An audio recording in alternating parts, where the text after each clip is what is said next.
Ada yang tanya, siapakah Ummul Jin? Seperti manusia dari Ibunda Hawa. Wallahu a'lam bishawab. Tidak tahu saya. Sebatas ilmu saya belum mendapati ayat atau hadis yang menjelaskan tentang Ummul Jin. Kalau terkait dengan Nabiullah Adam alaihissalam memang disebutkan ada istrinya beliau dan masyhur dengan nama Hawa. Wallahu a'lam bishawab. Masya Allah.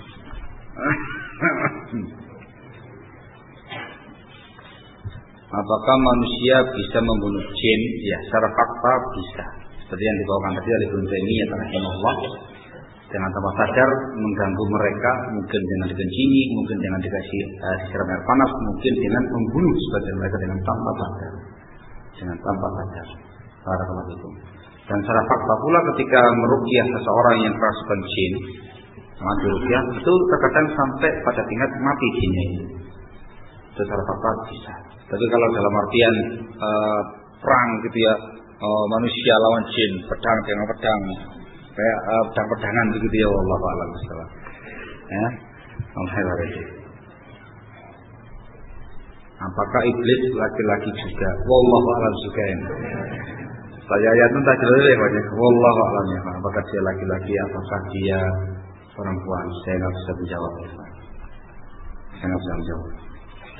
Wallahu a'lam. Tapi secara lafadznya iblis itu mudzakkar.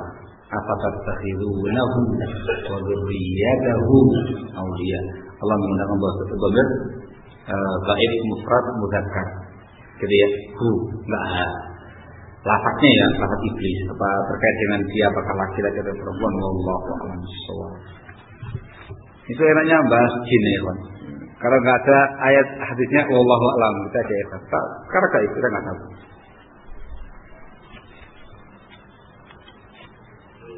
Apakah orang yang kerasukan atau kesurupan jin dapat meninggal dunia? Mungkin bisa meninggal dunia. Tentunya semua dengan takdirnya Allah Subhanahu wa taala. Jin kalau sudah mengganggu ikhwan itu sampai membunuh. Barakallahu fikum. Jadi dikuasai manusia tadi itu, kemudian bisa megang pisau itu dan membunuh dirinya sendiri, atau banting badannya itu juga bisa. Itu kemampuan jin dengan kekuasaan dari Allah Subhanahu wa taala.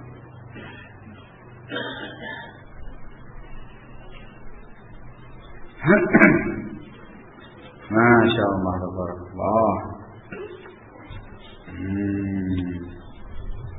Bagaimana solusi orang yang kesurupan diruqyah dan sembuh, masuk lagi, diruqyah sembuh, masuk lagi? Terkait dengan masalah meruqyah seseorang yang kesurupan jin harus intensif. Ibaratnya dinding sudah jebol. Gitu ya, manusia kerasukan jin ibarat dinding sudah jebol dindingnya itu, sehingga masuknya lebih gampang daripada ngawali masuk.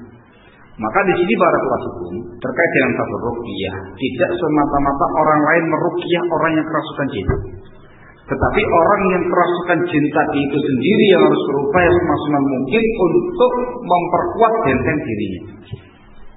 Yang meruqyah ngotot pagi siang malam, jadi ruqyah kosong pikirannya, kosong hatinya, la dzikir wala syai', ya blang aja jinnya itu. Barakallahu fikum. Jadi harus dia pribadi yang berusaha sekuat tenaga berzikir pada Allah. Barakallahu fikum. Terus mengupayakan benteng-benteng dari syaitan. Terus harus intensif dan orang tadi tidak boleh lengah. Barakallahu fikum. Apalagi kalau sudah terkena yang namanya sihir, itu lebih sulit lagi. Harus nyari pukul-pukulnya dan segala macamnya, harus lebih intensif lagi. Dan semuanya harus kembali Allah ke semuanya.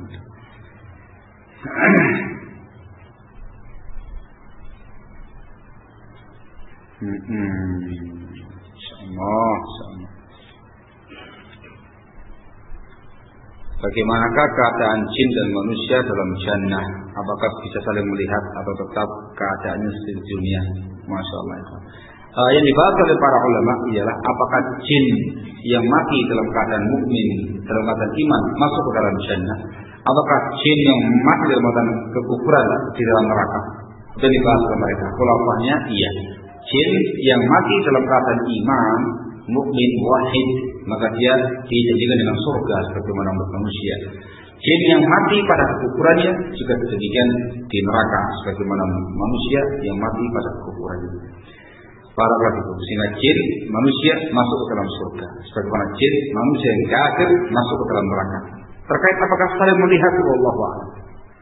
Wallahu a'lam. Tidak tahu saya. Kalau terkait dengan riwayat dalam surga itu kan masing-masing mendapatkan tempat di surga, satu tempat dengan tempat yang lain yang punya temannya sangat jauh, seperti melihat bintang-bintang yang di langit, sangat berjauhan. Apakah saling melihat manusia dan jin dalam bab ini? Wallahu a'lam bishawab.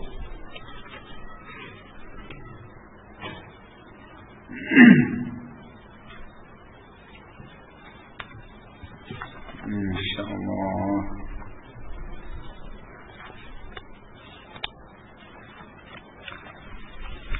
Sekali tanyanya. Baik. Kita lakukan. Jadi yang di bawah-bawah biar. Pertanyaan, Bismillah. Ustaz, apabila kita melewati suatu tempat hutan misalnya, terus timbul ketakutan atau was-was terhadap gangguan setan, apakah ada pertanda iman kita masih kurang? Apa yang harus dilakukan ketika melewati tempat-tempat seperti itu? Jazakumullah khair. Iya, sedikit kurang. Barakallahu fikum. Tapi satu sisi juga tauhid. Apalagi antum seorang diri di hutan yang sepi, gelap, tempat-tempat yang menyeramkan. Kadang terbentuk rasa takut. Tapi semuanya akan dinamis dengan iman ya. Adapun apa solusinya? Kalau kaum musyrikin dahulu bertawud dengan jin mewarisi tempat tersebut, kalau kaum muslimin bertawud dengan Allah Subhanahu wa taala. Yang dicontohkan oleh Rasulullah dan diajarkan oleh Rasulullah Shallallahu Alaihi Wasallam kepada kaum muslimin, apabila singgah di sebuah tempat, maka diperintahkan untuk bertawud dengan kepada Allah. A'udzu bikalimatillahi tammah min syarri ma khalaq. A'udzu bikalimatillahi tammah min syarri ma khalaq. Aku bertawud berlindung dengan kalimat Allah yang sempurna dari kejahatan makhluknya yang jahat. Para ulama itu katanya Rasulullah SAW, barang siapa yang tinggal di sebuah tempat dan mengucapkan ta'awudz yang tidak akan mengganggu dia apapun sampai dia pergi. Sehingga kita ta'awudznya kepada Allah, pasrah kepada Allah, kembalinya kepada Allah. Itu muslim ya, Pak. Gitu ya. Sehingga dengan itu walaupun dada itu duk. Karena tadi aja dia takut, tapi dia maju sambil terus meningkatkan tawakal dia kepada Allah, ta'awudznya dia kepada Allah. Terus ini lama-lama akan hilang, insyaallah. Barakallahu fikum. Dan itu yang harus ditanamkan kepada anak-anak kita. Barakallahu fikum. Insyaallah, gimana caranya?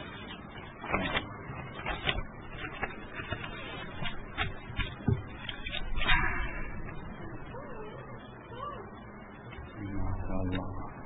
Banyak yang Allah banyak.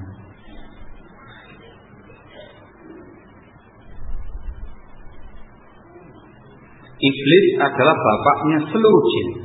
Lalu bagaimana sejarah iblis bisa punya keturunan? Apakah Allah menciptakan pula baginya istri sebagaimana Adam diciptakan untuknya Hawa? Tadi itu ya. Wallahu a'lam bagaimana sejarahnya, bagaimana caranya, bagaimana kaifiahnya. Para ulama yang jelas itu juga dalam nafsul Quran. Iblis memiliki dzurriyyah. Kalau berbicara Israiliyat panjang. Ada memang Israiliyat, riwayat itu ada dengan cara ini. Nggak mungkin saya sampaikan juga Israiliyat, nggak ada dasar yang jelas dan yang sahih. Apa yang disampaikan? Saya kalau sampaikan malah lengket kepalanya antum sudah bisa hilang. Sudah. Ini ya wallahu a'lam bishawab. Ada keturunan, bagaimana caranya? Wallahu a'lam.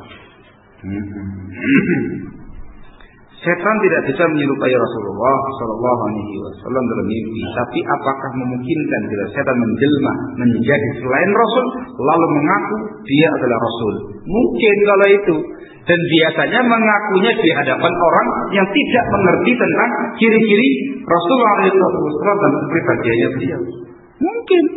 Mungkin para sahabat itu menjelma jadi seorang yang berwajah Arab. Maksud bahasa Indonesia, bahasa Arab ya, kira dari bahasa Arab, berwajah Arab. Barakallahu fikum. Putih, begitu ya, bersih. Kemudian menggunakan jubah, kemudian menggunakan imamah, ada iqalnya, pakai jenggot, kemudian membawa masbah, bawa tongkat. Menjelma, saya adalah Rasulullah SAW. Masya Allah. Mungkin itu, Salam ya, itu mungkin, dan itu merupakan tipu daya iblis. Orang yang tidak mengerti, betul ini orang Arab ini. Rasul orang Arab. Putih, betul. Putih, Rasul pakai jubah juga. Tidak pernah Rasul pakai batik. Pakai jubah ini. Betul ini. Langsung cerita ke sana kemari. Saya mimpi ketemu Rasul dan segala macam. Rame. Kalau itu masalah iblis. Tahu dari mana? Rasul bawa masbah. Rasul punya jibut apa enggak? Ada jibutnya. Nah ya aman ya akhi. Rasul jadi belik ya. Jibutnya sangat tebal. Dan tidak ada masbahan namanya Rasul itu. Itu mungkin ketika menjelmanya di hadapan orang-orang yang nggak ngerti bagaimana ciri-cirinya Rasul alaihi salatu wassalam. Hanya harus hati-hati.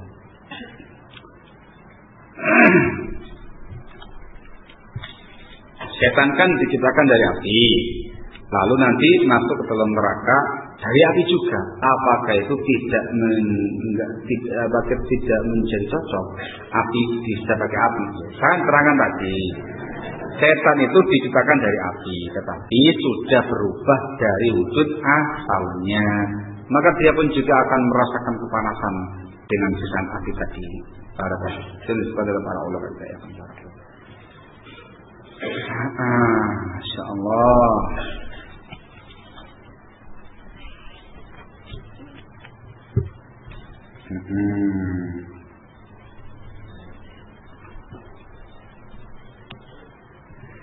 Apa yang harus kita lakukan jika kita melihat hantu, pocong, genderuwo, kuntilanak, apa yang jenisnya? Kita suruh ia pergi atau kita yang kabur atau bagaimana? Iya ya kan. Setan itu memiliki atau jin itu setan itu memiliki kemampuan untuk menjelma seperti ini sesuai dengan imajinasi yang berkembang sama sekarang ya. Tamam? Ya, bisa tampil kayak vampir, kayak genderuwo, kuntilanak, sundel bolong dan segala macamnya. Mabuk dia. Manusia planet dan segala macamnya, alien dan segala macam itu mungkin ya Pak. Itu semua dari jin. Dia punya kemampuan yang seperti itu. Kita ya langsung ta'awud ya. Senjata manusia dalam menghadapi bangsa jin itu ialah isti'adzah billah, memohon perlindungan kepada Allah Subhanahu wa taala, zikrullah, berdoa, sandar kepada Allah, tawakal kepada Allah Subhanahu wa taala. Barakallahu. Dan seringkali secara nyata ya, mereka itu nggak bakal menampilkan diri pada orang-orang yang mukmin, yang bertakwa, yang kuat, yang kokoh keimanannya. Takut mereka itu, takut mereka dengan antum-antum itu. Nah, dari ini jelas ketika Rasulullah SAW memberitakan tentang sahabat Umar bin Khattab radhiyallahu taala anhu warḍah, kata Rasul, setan itu, iblis itu sangat takut kepada engkau wahai Umar. Kalau seandainya ketemu kamu di sebuah gang, dia akan lari cari gang yang lain. Itu menunjukkan katanya para ulama yang namanya iblis, syaitan, jin, itu mereka sesungguhnya penakut. Dan takutnya tentunya pada hamba-hamba Allah yang beriman, yang bertakwa kepada Allah Subhanahu wa taala. Barakallahu fikum. Gitu ya. Asyik-asyiknya tidur ditindih jin. Apa solusinya agar jin itu berhenti dari menindih kita? Siapa nama jin tersebut? Nah, kalau terkait dengan nama jinnya, wallahu a'lam. Sepengetahuan saya tidak ada riwayat yang menjelaskan tentang nama jin yang menindih manusia. Tapi kalau secara fakta ada jin yang menindih manusia. Solusi yang sama kayak tadi, isti'adzah billah. Langsung ta'awudz kepada Allah, langsung membaca ayat Al-Quran, ayat kursi, ikhlas, falak, nas, dan segala macamnya. Kemudian kita banyak sandar kepada Allah Subhanahu wa taala. Nah, kalau kamu punya kemampuan tangan kamu bisa bergerak, jangan kena masalah. Tapi umumnya dari cerita mereka yang ketindian itu tidak bisa bergerak, kayak susah gitu. Maka dengan lafal tadi itu, begitu lafalnya bisa melafalkan, umumnya langsung hilang slow gitu.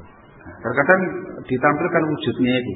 Ada yang pernah cerita pada kita ditindih oleh perempuan tua rambutnya panjang terurai begitu, gitu. Dia melihat langsung di depan mukanya gitu. Cuma dia gerak susah, tapi alhamdulillah dia masih ingat, dia berpikir segala macam hilang. Nah, kalau pas tangan kamu bisa bergerak gitu langsung, bismillah gitu. Tidak ada masalah. Kalau bisa.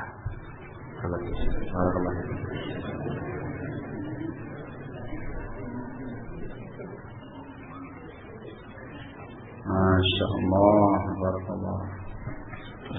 Apakah boleh kita belajar untuk bisa melihat alam gaib? Belajar untuk bisa melihat alam gaib. Untuk melihat siapa ini? Iblis. Lihat iblis, lihat jin, lihat setan. Fungsinya apa sih Pak? Umumnya ketika belajar untuk melihat seperti itu, syarat-syaratnya itu melanggar syariat. Syaratnya itu melanggar syariat. Entah itu sesajen, persembahan, zikir-zikir yang bid'ah, bahkan mungkin tindakan-tindakan yang kufur, kata-kata yang syirik, baru setan itu mau kamu atur. Nah, Allah itu. Adapun terkait dengan perkara gaib, alam gaib secara umum itu perkara yang tidak ada yang tahu melainkan Allah Subhanahu wa taala, maka tidak mungkin dipelajari. Kalaupun ada yang mempelajarinya, bisa dipastikan pasti melanggar syar'i. Karena yang tahu perkara gaib adalah Allah Subhanahu wa taala, dan barang siapa yang mengaku mengerti perkara gaib, maka dia kafir, termasuk kafir. Barakallahu fiikum. Apakah bacaan Al-Quran bisa membunuh atau mengusir atau melukai jin yang merasuki manusia? Nah, Al-Quran Al-Karim, terutama ayat-ayat ruqyah yang memiliki fadilah tertentu terkait dengan hal ini, itu bisa mengusir warga jin yang masuk ke dalam tubuh manusia, bahkan melukai, bahkan membuat panas, dan bahkan bisa membunuh. Semuanya dengan fadilnya Allah Subhanahu wa taala.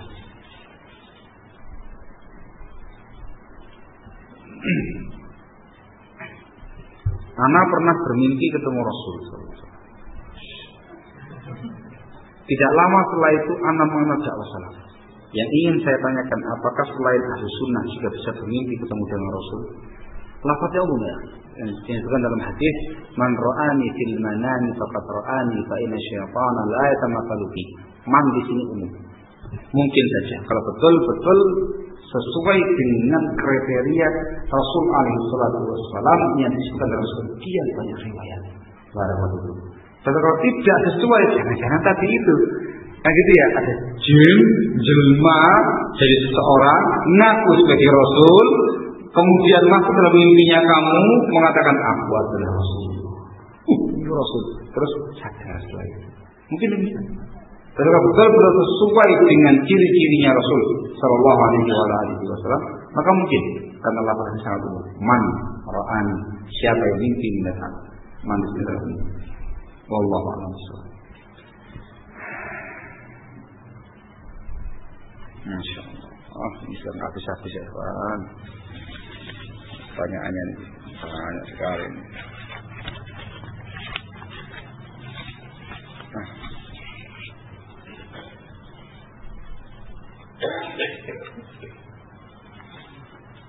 Masya Allah. Sekali mimpinya kayak gini ya. Penyanyi ya. Bagi labas. Jin tidak dapat merubah wujudnya Rasul. Tidak bisa berubah menjelma dengan wujudnya Rasul. Dalam mimpi, bagaimana dengan seseorang yang mengaku berjumpa dengan Rasulullah SAW, kemudian dalam mimpi Rasul mengajarkan sesuatu amalan tertentu, apakah hal tersebut dapat dibenarkan? Kalau ia berfatwa agama atas nama Rasulullah yang tidak dalam mimpi, apakah bisa dijadikan sebagai hujjah? Masya Allah. Bagus pertanyaannya. Jawabannya, seorang muslim itu harus yakin dengan seyakin-yakinnya agama Islam itu telah sempurna dengan wafatnya Rasulullah SAW. Al-yawma akmaltu lakum dinakum wa atmamtu 'alaikum ni'mati wa raditu lakum al-Islam dinan. Sempurna, tidak ada yang kurang. Sempurna, semua telah dijelaskan sejelas-jelasnya, segamblang-gamblangnya. Taraktukum 'alal baydah lailuha kanahariha la yazighu 'anha ba'd illa halik. Putih bersih, jelas gamblang. Maka setelah wafatnya Rasulullah SAW, agama ini tidak butuh revisi, juga tidak membutuhkan tambahan, gitu ya. Tidak butuh lagi diotarik, sudah sempurna. Maka semua amalan yang terdapat dalam Alkitab sunnah syar'i, yang tidak ada atau yang melanggar maka tidak syar'i. Baik, ketika ada orang yang mengaku mimpi ketemu Rasulullah SAW, katanya diajari amalan tertentu. Amal apa itu coba? Amal apa coba? Katanya Rasulullah mengajari saya salat 5 waktu tepat pada waktunya. Kejadian. Kayak gitu ya. Untuk apa ada berbangga-bangga di hadapan kaum muslimin ketemu Rasul yang katanya mengajari kita 5 waktu sudah dapat dahulu kala. Syariat 5 waktu tepat pada waktunya itu hanya sensasi, gitu ya. Arab itu.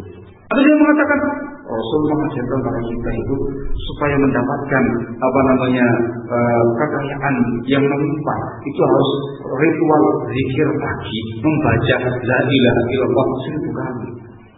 Terus itu ya? Iya, dari Rasul itu saya ingin ketemu Rasul.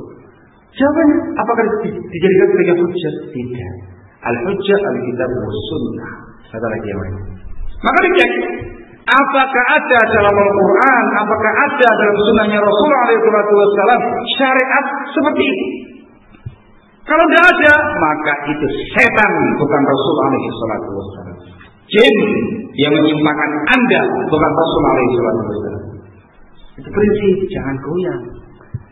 Jangan kemudian terpana melihat penampilan orang yang menyampaikannya tadi. Tentang yang menyampaikannya surganya gede, kemudian wah betul kayaknya itu, nggak mungkin salah ini orang pintar ini dan segala macamnya itu. Enggak, Islam telah sempurna, kitab sunnah ya antara dan itu dipahami. Di antara ciri-cirinya ashabul ahwa'i wal bidah ialah berhujjah dengan mimpi, al-ihtijaj bil manamat. Itu disebutkan dengan panjang oleh Imam Asy-Syafi'i rahimahullah dalam bukunya Al-Iqtisam. Di antara ciri khas dan pendalilan yang digunakan oleh ashabul ahwa'i wal bidah berhujjah dengan mimpi tadi itu. Mimpi dalam Islam itu 2 fungsinya, imma bisyarah wa imma nazarah. Mungkin kabar gembira, mungkin peringatan. Tidak bisa memajukan atau memundurkan syariat, tidak bisa menambah atau mengurangi syariat, telah sempurna. Kalau mimpinya baik, itu kabar gembira. Kalau mimpinya buruk, itu nazar peringatan. Jadi kami kan, alhamdulillah insyaallah. Tinggal 5 menit. Nah, barakallah. Jadi muslim itu harus terbiasa dengan sikap ilmiahnya. Jangan terpaku dengan zahir orang yang menyampaikan. Jadi ilmiahnya bagaimana? Dan yang kuat dalam memegang prinsip para pelaku.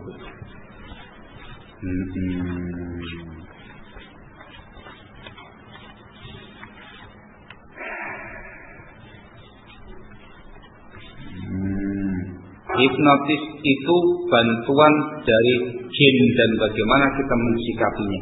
Hipnotis itu diterjemahkan dalam bahasa Arab dengan tanwim al-maghnatisi, seingat saya. Dan terus ditanyakan kemarin ketika pas lagi haji kemarin atau umrah sebelumnya, Ketika kita bersama Pak Fatim dan juga Pak Askari, tanyakan langsung kepada Syekh Rahman Al-Adami, juga tanyakan kepada Syekh Muhammad Umar Bazmul terkait dengan tanwin warna putih ini. Mereka berdua menyatakan itu termasuk bagian daripada sihir. Wallahu a'lam bishawab. Dan katanya ada di Lajnah Daimah. Nah.